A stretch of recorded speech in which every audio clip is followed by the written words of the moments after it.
Hello, all my merry makers, and welcome to another Merry Making Monday. Here on Merry Making Mondays, we are doing tutorials on how to make stuff. Most of them are yarn based, until I get a suggestion for something else, and then hey. Um, Today we are going to learn how to brioche knit in the round. If you've never seen, especially two-color brioche, I really enjoy it because you you see the peak of color on one side becomes what is the main color on the other side. It's 100% reversible as long as you don't make a mistake. Um, it's a soft, cushy material, and no matter, well, I was about to say no matter what you make it out of, but I'm sure if you made it out of really scratchy acrylic, you would hate it. Um, so I'm going to show you some of the basics on how to make something like this. Um, I'm pretty sure this is big twist yarn. I bought a bunch of it to make something and now have tons of it left over. Pretty sure this is varsity red. Um, and I have no idea what this is called. Maybe Barbie pink. That's what I've been calling it. So, and these are size 7 double pointed needles.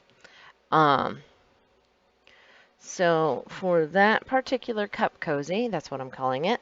Oh, and I'm also going to be needing a stitch marker. I am going to cast on 30 stitches. Now when you're doing brioche knitting, whether you're doing brioche knitting in the round or whether you're doing brioche knitting flat, you need to cast on an even number of stitches. I cannot stress that enough. Now, when I'm doing brioche knitting, I tend to favor a long tail cast on, which is why you see me wrapping my needles to try to get a count. Yeah. Or I could just, pull a whole bunch of thread. Um,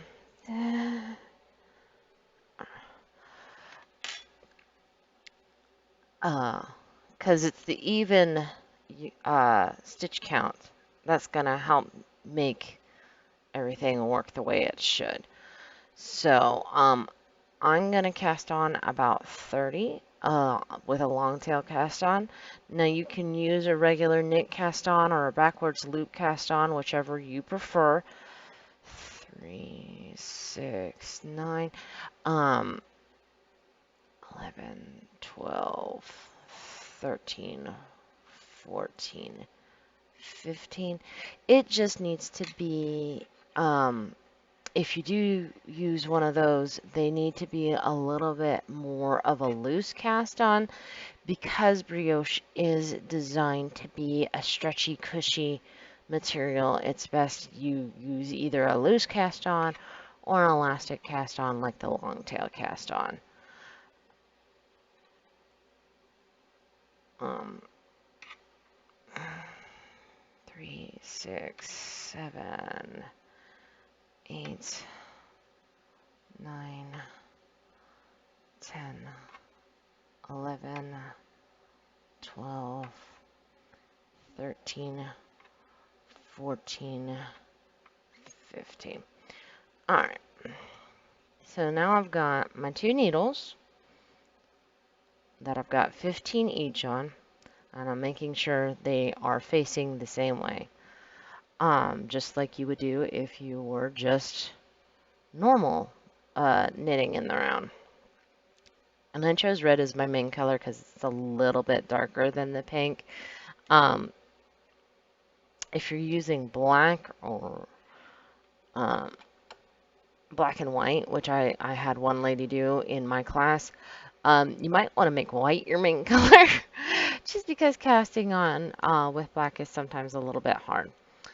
Alright, so I'm going to take my third needle here. Now warning, I knit Continental, but I'm going to try to show you people who knit English how to do this as well. Um, so you join with the first stitch as if you're going to knit the first stitch, okay? And that's just to join it in the round. Now, before I do anything else, because I'm paranoid, I add my stitch marker so that I know that that's the beginning of the round. Now, I take my yarn and I take it to the front. And then I slip this stitch. And then it comes back over and I knit the next stitch. Now, if you count the first stitch that I knitted to join it in the round, I now have 4 loops on my working needle. So I'm going to show you that again. Move the yarn to the front, slip the stitch. Now somebody asked me, do you slip it purlwise? Do you slip it knitwise? I don't know if there's a difference, but personally, whenever I slip purlwise. And if you're not a knitter, I'm sorry if you don't know what that means. So you wrap it back around and you knit the next stitch. And you're just alternating between having the yarn front and slipping, bringing it back and knitting. And this is called the knit row. And when you, sometimes if you're reading a pattern, it will call where you're bringing the yarn front, it will call it a yarn over. And that sometimes messes people up because they think they're doing a yarn over like adding a stitch, which they kind of are, but they kind of aren't. So I'm getting close to the end of this needle, but not the end of this round. All right.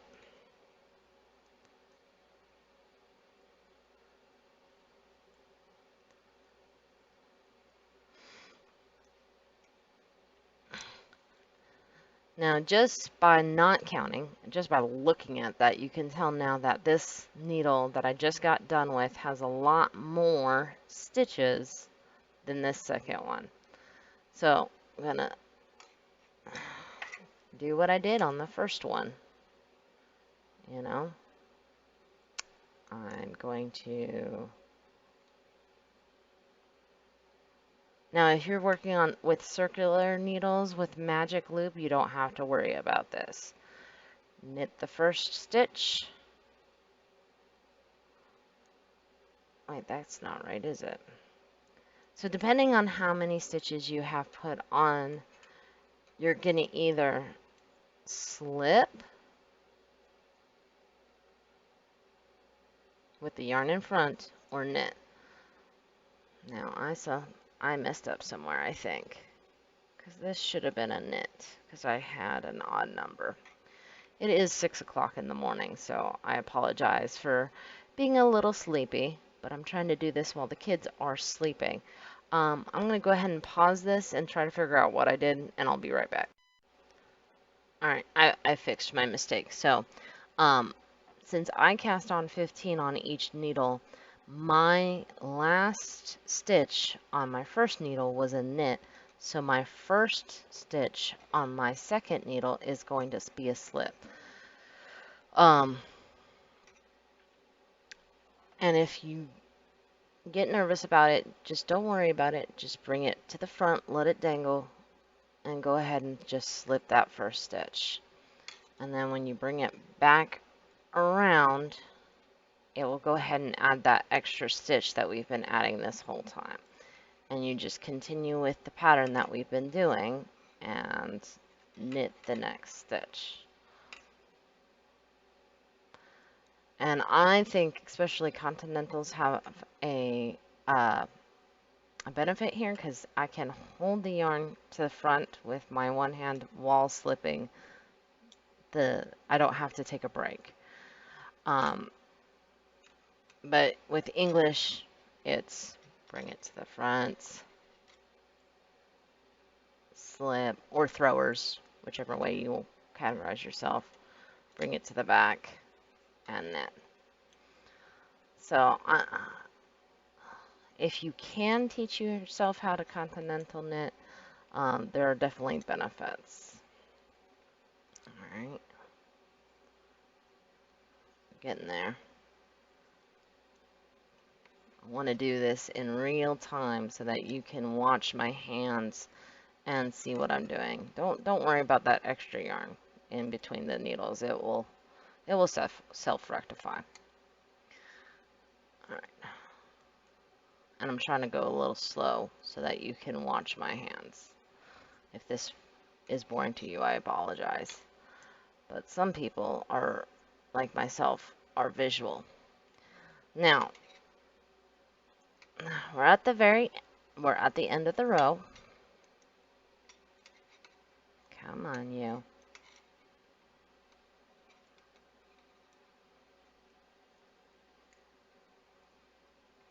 There we go. We're at the end of the row, and no matter how many stitches you have cast on, if you've cast on an even number of stitches, your last stitch should be a slip stitch. Now, oops, that was my tail, and I was doing things with it that I shouldn't have. This is another one where you want to watch your tail length because it can interfere with you. So even though like everything in you wants to knit that stitch, bring your yarn, whoops,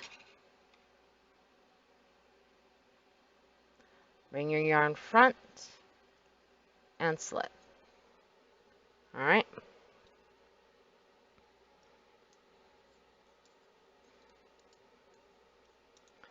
I'm just rearranging my stitches real quick. All right. Now that is your setup row. This gets a lot easier once you add the second color, in my opinion. And when you're doing this, I definitely suggest 2 contrasting colors. Some people do same color brioche once you have some experience under your the other thing that I've seen is people doing one's a solid and one's a variegated. As long as the variegated doesn't have colors that match up with your main color, it will be easy to figure out which one you're doing. I tried doing this with the red and white striped variegated that I had, and that totally messed me up. But there's actually a pattern out there that calls for like a variegated rainbow as one of the colors, and then a black is the main color. And one of these days I'm going to try that. So with your contrasting color, you're going to have a little bit of a tail there. And that first stitch with the yarn in front like this, you're going to just slip it. Even though everything in you wants to knit it or purl it or whatever. Some people, they're like, don't even bother with the placement of your yarn. Just slip the first stitch, which I totally get. Just make sure that your yarn is in front and ready to purl for the next stitch. Okay? So on this next stitch, I've got 2 loops. And what I say is when you see 2, that's your clue. I like to make up little rhymes to help me remember. So that's my clue to purl. And I'm purling through both my loops here. See that? Got my, so if I was a continental, or not a continental knitter, I would stick my yarn through, my needle through both the loops, bring my yarn, or wrap my yarn around,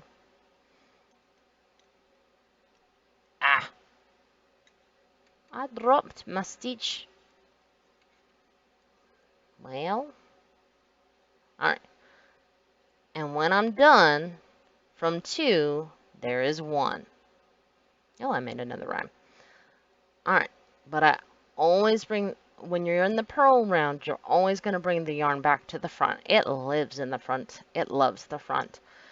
And then, well, you've got it in the front dangling. You slip the knit, wrap it around,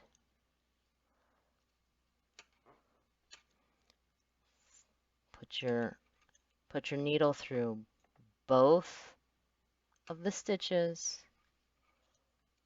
and purl.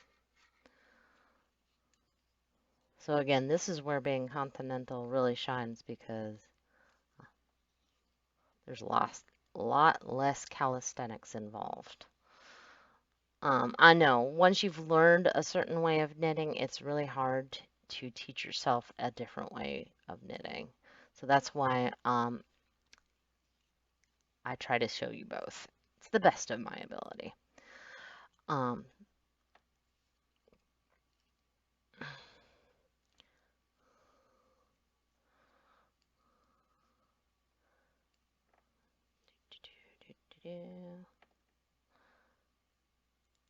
Now, I know that some people, they go down when they purl, they go up when they purl. Um,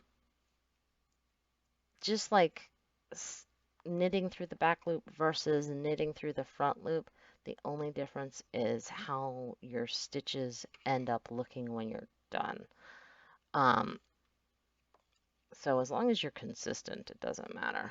I'm trying to get to the end here so you can see what happens. All right.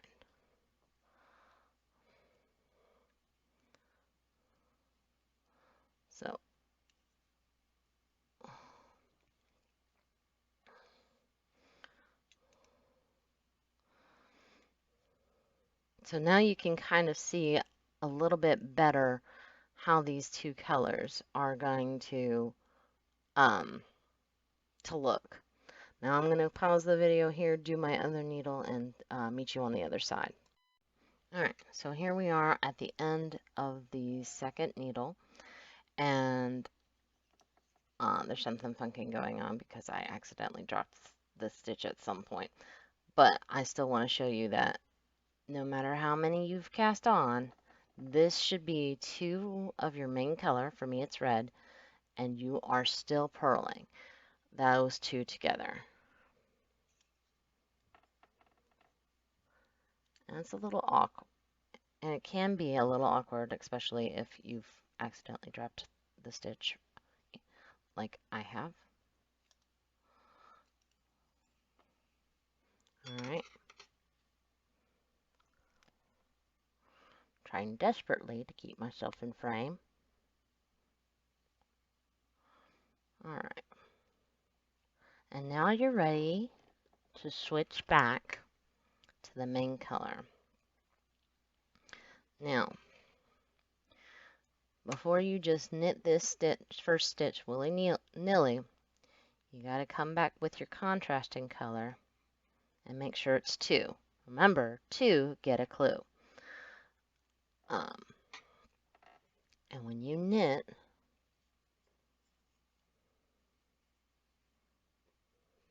make sure you're knitting both of the strands together.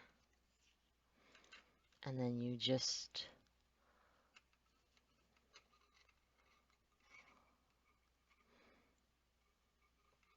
and you might have to pull on the pink tail a little bit, wherever it is. Ah, there it is. Or, sorry, the contrasting color tail. And now you can go back to just bringing the yarn front, slipping,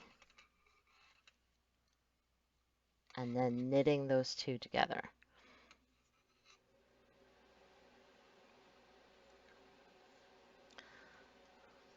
Bringing the yarn front, slipping, and knitting those 2 together.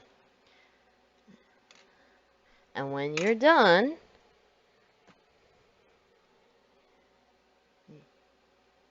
Now, again, for the purposes of this video, I made a little cup cozy, but you can make a hat. Somebody asked me about hats.